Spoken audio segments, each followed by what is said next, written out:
Alright, this is where most CAD beginners get left behind. If you've made it to this video, you're not a beginner anymore. This is part number 4 of our CAD 101 Inventor series, and this one is a step up.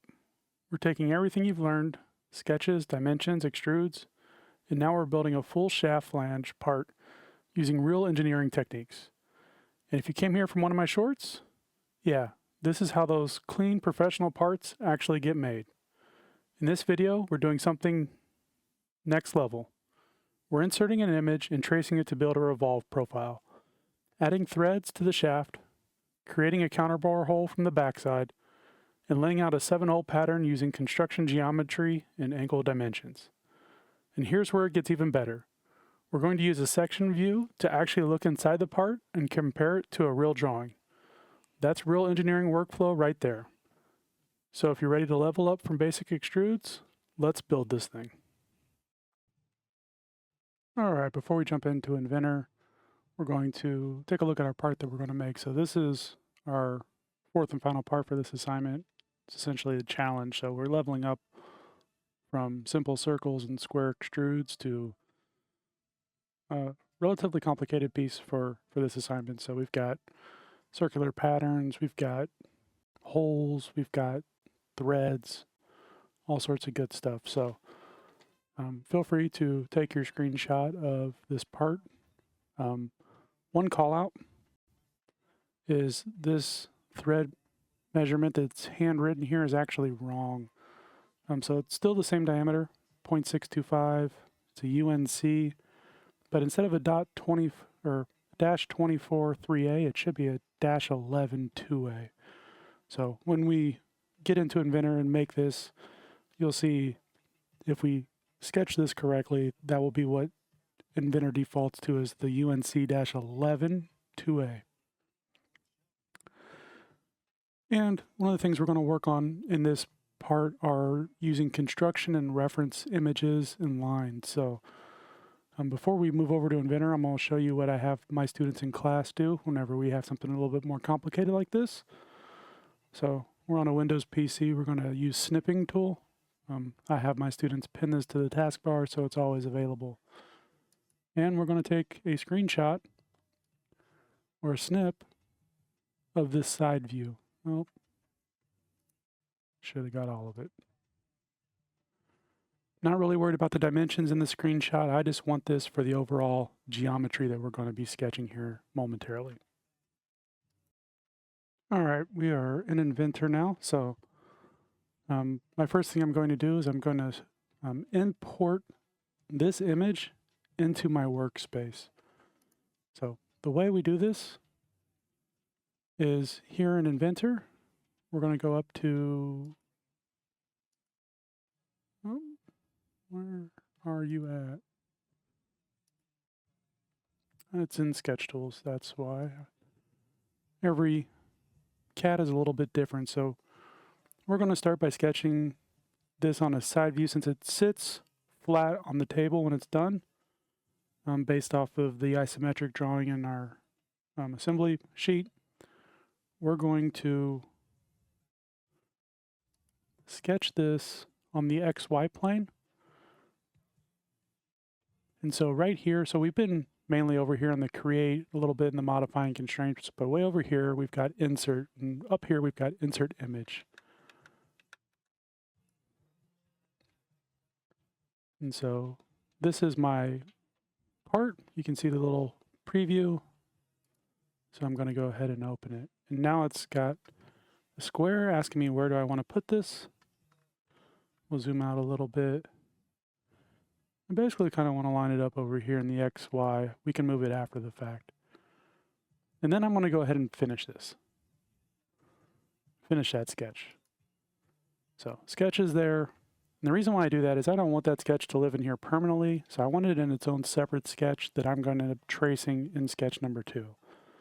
So now I'm going to start a second 2D sketch. This one on the XY plane. Now I'm going to zoom in, kind of square up my image, And now I'm going to get to tracing it. So one thing I do want to call out is I'm not going to sketch this whole thing because I'm eventually going to revolve it.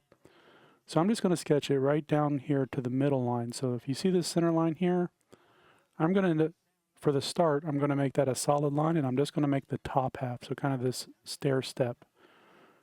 Also, I did not mention it. We're going to ignore this little gap right in here.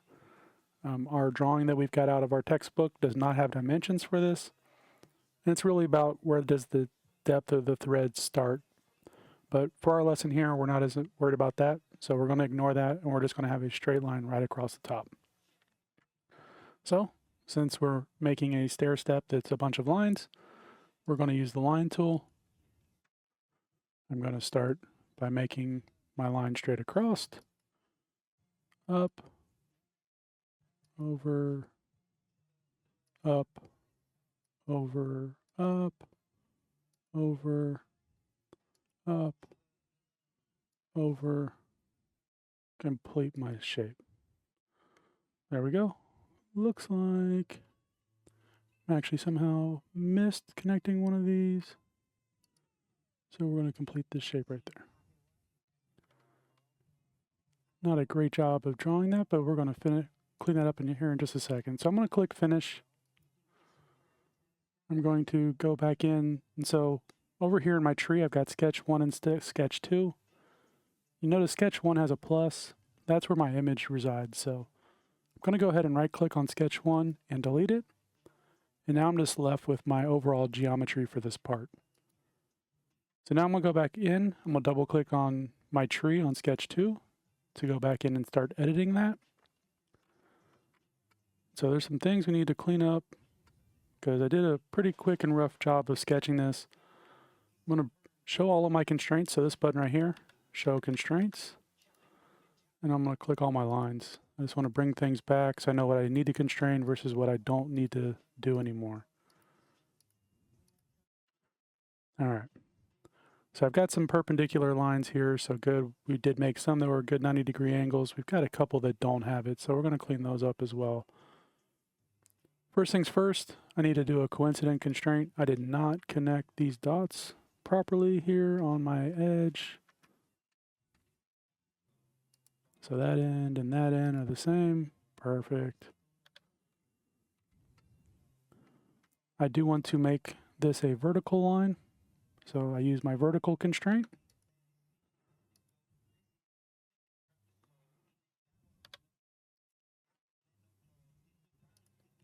There we go. Now that's vertical.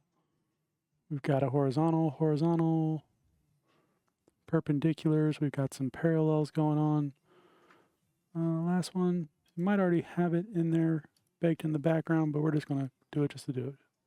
So I tried a perpendicular, it said it will over constrain this sketch, but because I've got horizontal and verticals all around and perpendiculars, it can only be those dimensions.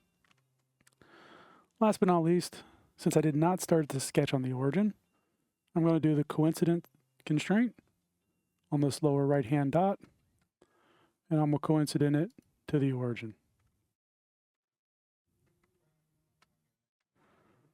Now it really kind of threw off some of my dimensions here, which is fine, but I at least have the shape we're constrained down, so I'm going to kind of just drag some things out, kind of get it going back into the right kind of overall shape.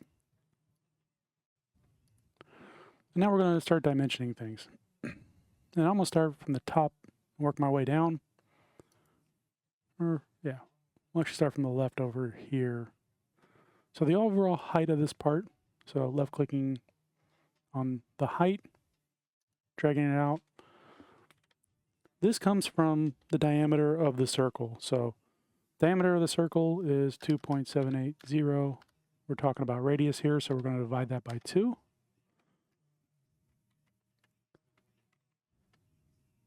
Zoom in a little bit there. And then also to get the overall depth of this part,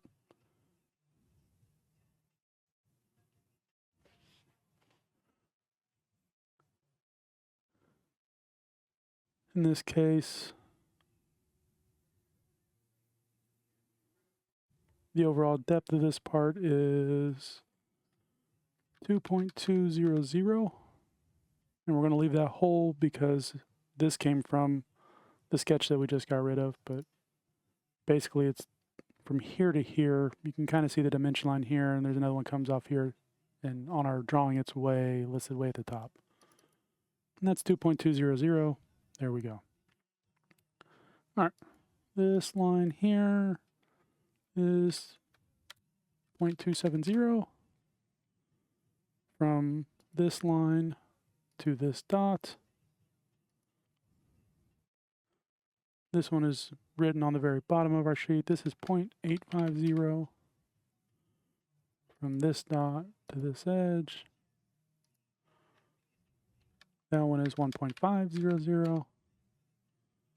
And then we've already got that corner. So you notice now all of our vertical lines are constrained because we've got those locked versus the y-axis. Now we need to start locking in these lines to our x-axis. So right now, if I were to escape, I can drag this up and down. So that's how we know it's not constrained that way. I can't go left and right. So dimension, click on this line, go to the bottom. We're going to come out here, kind of drop it over in here. And this is, again, going to be a radius calculation. So in our drawing, we've got a 1.45 diameter, cutting that in half. We've got this one to here. On this one, we have, this is a, I see the lines. This is a 0.807 diameter circle. So talking radius, divide by 2. And then last but not least, from here to here, and we're going to come out here with this line. This comes from our thread dimension. So this is a 0.625 divided by 2. There we go. So now this is fully constrained. We are good. We're going to go ahead and finish that sketch. We are in 2D space. We need to go back to our 3D model. And instead of extrude like we've been doing, this is going to be a revolve. Inventor's pretty smart. Since we've only got one enclosed shape or one enclosed profile, it's automatically selected that. So now we're going to pick the axis that we're going to rotate it about. So I'm left clicking on select axis, and the line that we rotate around is the bottom of this part. There you go. Well, we want to make sure that, in this case, 360 degrees, we're good, so go ahead and click OK. If I click home on the view cube, spins around, starting to get that overall part. Still have a lot of features to add. We've got a through hole that goes all the way through. That's kind of a couple of steps. We've got our 7 circles that go around it. We've got a notch that goes on the bottom. So first things first, I'm going to go ahead and start by making my small through hole here. So I'm going to click on the right on the view cube to spin around because my next step is going to be sketching on this. And this is essentially a hole right smack dab in the middle. So we're going to go with the circle tool, center diameter circle, start to draw it. I haven't left clicked a second time. If I look at my top view drawing that's on the sheet of paper on the right, the diameter of this inner circle is 0.16. So we drew it. It's fully constrained. We're going to go ahead and hit finish. And this is just a through hole cut. So extrude, click on my circle. I want to make sure that the output is a cut and it is through all. If I row shift and use the mouse and go to the back, you can see that little itty bitty hole goes all the way through, which is exactly what I want. Before I move off of this front or this kind of knob peg that kind of juts all the way out, I'm going to go ahead and I'm going to do my threads on here.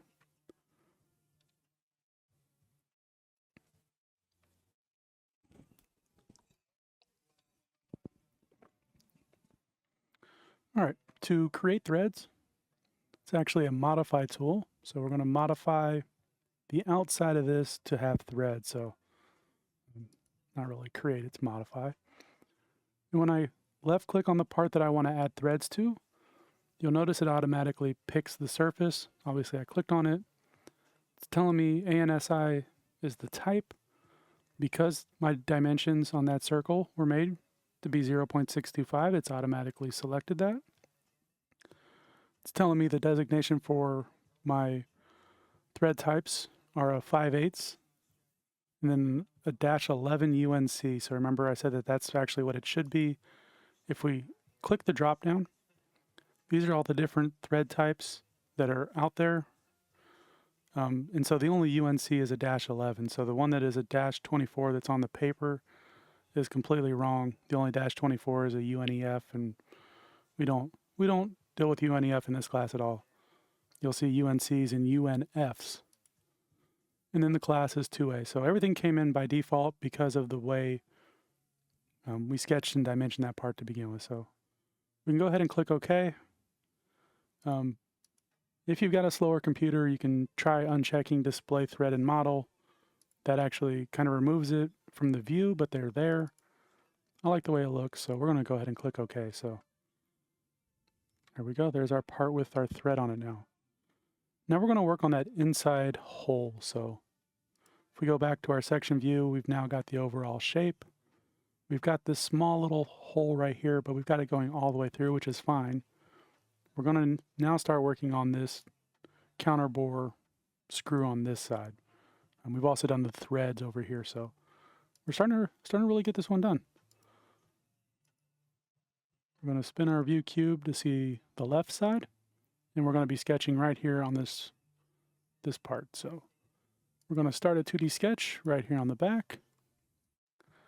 And this time we're actually, instead of doing a circle extrude, which we could do, I'm actually going to go ahead and show you the hole tool. So holes are made by starting with a point, which is just our origin dot. So we're going to finish that. That just lets Inventor know that, hey, when I make this hole, so modify and hole, I'm using that point that I did as the center point.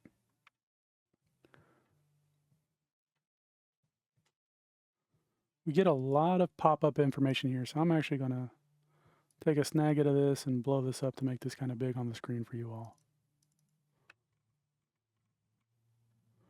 There we go. So from the top down, you've got different hole types. So we are making this a through hole, so that's fine.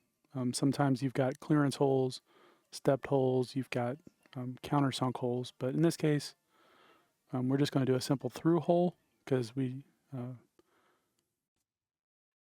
do kind of have an ending point, and I'll show you how we take care of that. Seating is kind of important, so we've got counterbores and countersinks. We won't mess too much with this middle version.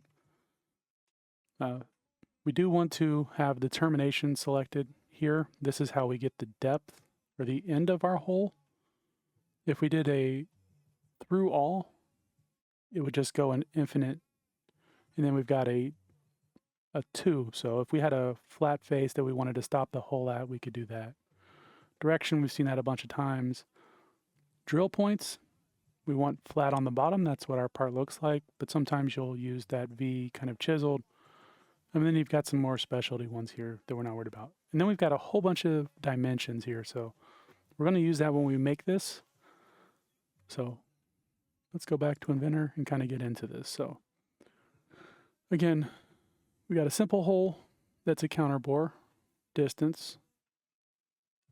The overall shape, again, look at the dimension lines and where it's pointing to. In our drawing, that is 1.122. And I do that almost every time. Don't hit enter, it closes it out.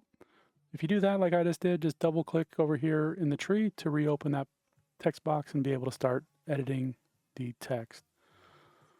All right, next one is how deep is that counterbore?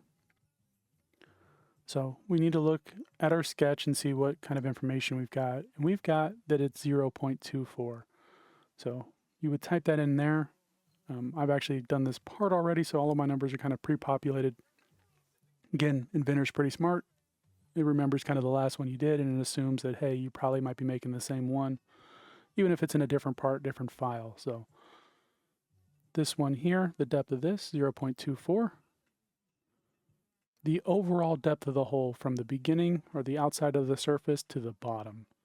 So if we look at our drawing, at the very top of it, we've got like 4 dimensions. And if we look at the second one up, that's a 1.180. The left side of that points to the far back of the part. The far right is actually pointing to the end of this hole. So the depth of our screw hole here, or our drilled hole, is a 1.180 inches. And then last but not least, what is the diameter of the inside kind of smaller hole on this counterbore? In our drawing, it's actually kind of like the middle-sized hole. And that's drawn off to the left. We've got it penciled in, and on our drawing, it's a diameter 0.55, so that's a 0.55. So we go ahead and click OK. And now our hole is there. If I kind of start isometric panning it or orbiting it a little bit, you can see now we've got a 3 staggered hole. And then just kind of to show you something real quick, not necessarily part of it, but if we go to view, we can do right here in visibility. I'm going to use this little drop down. I'm going to do a half section view.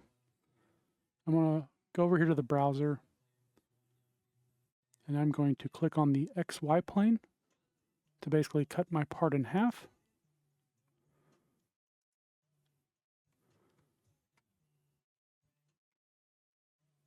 And that looks just like, for the most part, what our sketch that we snipped and brought in looked like. So threads don't really show up in here, but we've got everything else. We are still missing our through hole at the top because we haven't done that, and we're missing our gap at the bottom because we haven't done that. But either way, I'm going to go ahead and undo that section view. We're going to get into sketching those last few parts. I'm going to spin over to the right side in our view cube. We're going to kind of zoom in, and we're going to start creating a sketch. So 3D model, start a 2D sketch, and we're going to do it on that ring, on that face. All right, so kind of the next sort of set of skills that we're going to use here. So I'm going to show you how to create reference lines or construction lines.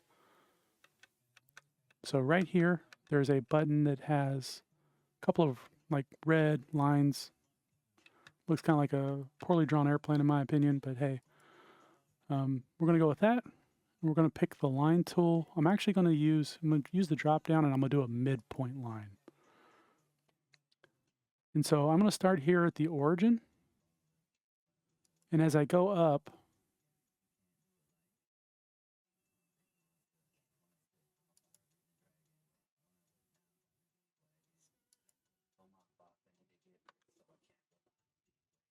try that again.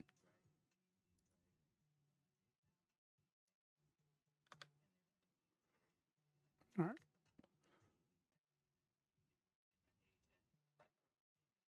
Line tool. Here we go. We'll start with the diagonal first. So we've got one there. We've got a midpoint line. All right, you don't want to do a midpoint line for me because I've got the dot. We'll just draw it that way.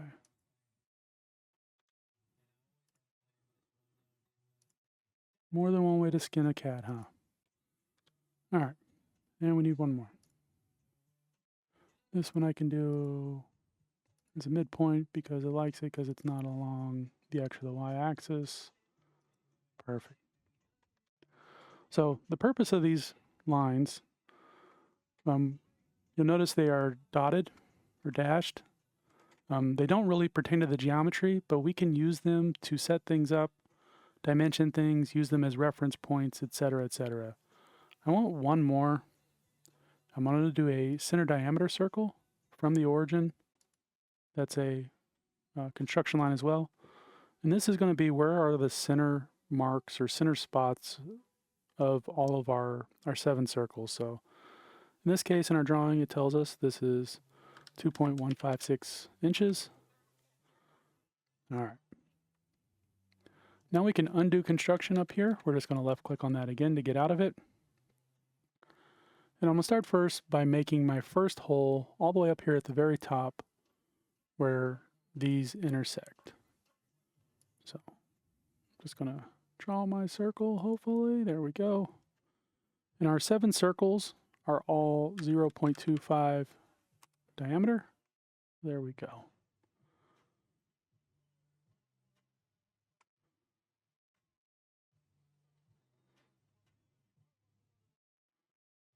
All right. Now you notice that didn't go fully constrained, so that's telling me if I hit escape, what is it letting me do? I can move.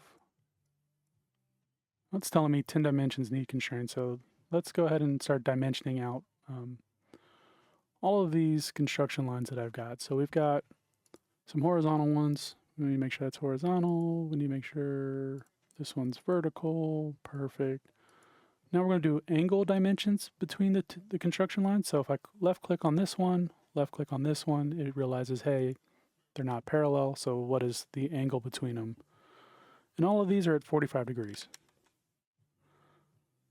So we're just going to go through and around. And yes, it's going to tell me, it's going to yell at me here in a minute that I can't do this at some point, that it's going to create over constraints, drivens. So click. Choose accept to create a driven. Perfect. That's what I want. All right. I don't need to do the bottom. Think in a geometry class, everything is supplemental and complementary angles across the origin. So if it's 45 here, it's got to be 45 there, etc., etc.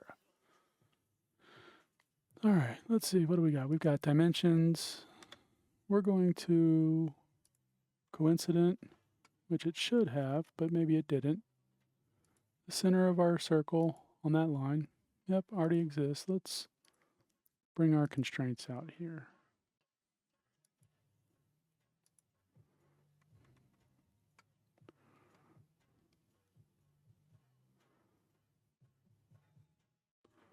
All right, let's dimension this. That is 2.156, yep. What about center dot to origin? That will over constrain, perfect. Okay, it should be, oh, because our construction lines don't have,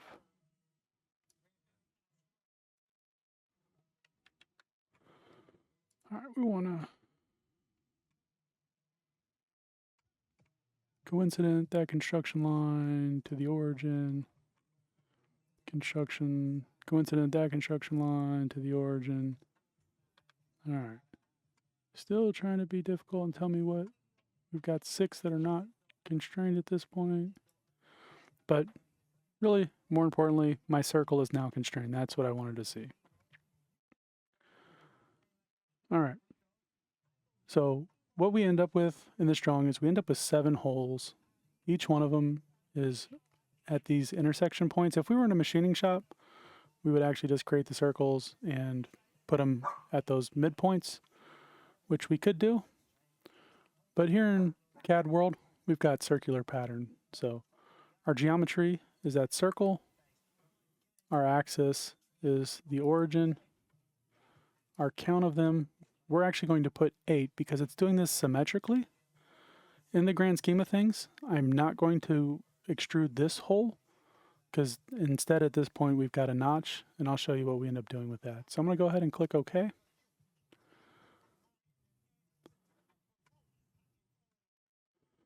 And before we get into making the extrudes on these, we're going to make our notch. So we've got a rectangle, and we're going to draw our rectangle. Kind of goes like this.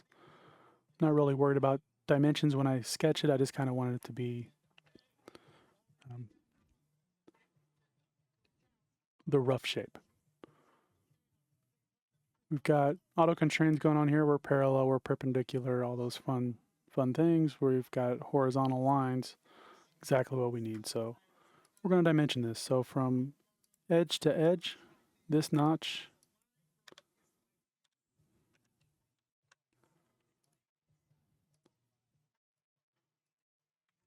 is 0.3075 wide. You'll notice it's not really symmetrical around the y-axis.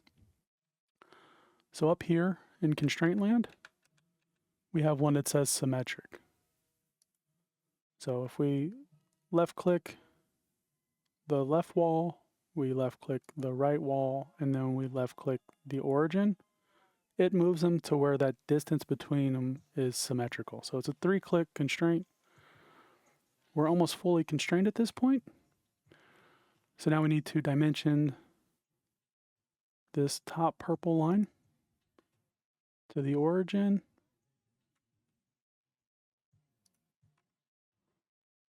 If we come way out here, because we kind of sketched it pretty close, it is close to what our final dimension is, but looking at our drawing, it's 1.020.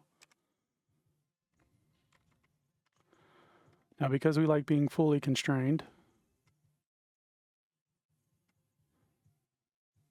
the only thing that I'm worried about, because I don't see any other real purple lines anywhere, is this one right here. So this is just asking how big is this notch. We want to make sure it at least goes through the bottom. So as long as it's visibly bigger, I'm good. I'm just going to go ahead and type 0.75 to make this square fully constrained. Right. So now everything is locked in place. We're good to go. If we want to at this point, we could go through and get rid of construction lines to get rid of them. That might help get us fully constrained, but at the end of the day, I'm not worried about it. If you are, hit escape a couple times, make sure you're not in any sort of function. Left click on a construction line and hit delete. Delete, delete, delete. Problem now is I'm even further from being constrained, but let's see. If we go from here to here, that's already done. Let's just grab one of these and see where will it let me go.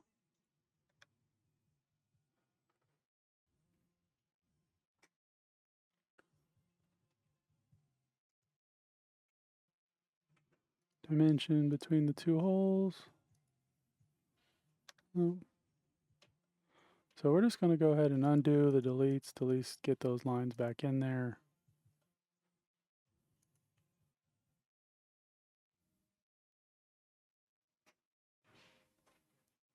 And I'm good with that.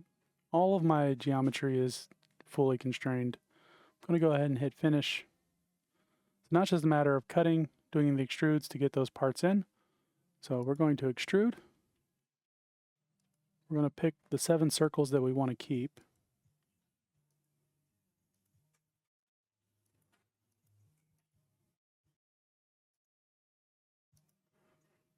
And then for the notch, we want to be careful. We don't want the top of this circle, but we do want to make sure we get the bottom. And then we're going to do this as a cut. We're going to do through all because all these are all throughs. And we're going to go ahead and click OK. And there we go. If we look at our top view, we've now got our 1, 2, 3, 4, 5, 6, 7 holes around the edge. We've got our notch. We've got our through hole. If I hit home on the view cube, it looks just like the part we've been working on. Last but not least, I should have done this from the get. We're going to go ahead and save this off. We're going to replace the part I did earlier, but your file name in this class should be your last name, the course number, course name, so CAD 101 for me in my class. We're in section 002. We're assignment 6, so A6, and then this is part 4. Hit save and you're good to go. All right, and just like that, you've officially completed assignment number 2, and this one was a big step up. We went from basic sketches and extrudes to revolve features, threads, counterbores, pattern holes, and even using section views to actually validate what's happening inside the part. That's real CAD. That's real engineering thinking. So if you've made it all the way through parts 1 through 4, you should feel really good about where your skills are at right now. Now, if you want to keep building, check out the full CAD 101 Inventor series right here, where we break everything down step by step. And if you're ready to actually apply those skills, jump into the CAD 101 projects playlist, where you'll start designing your own parts from scratch. And if this video helped you out, make sure you hit that like button, subscribe to the channel, and drop a comment with what you want to learn next. Appreciate you being here, and I'll see you in the next one.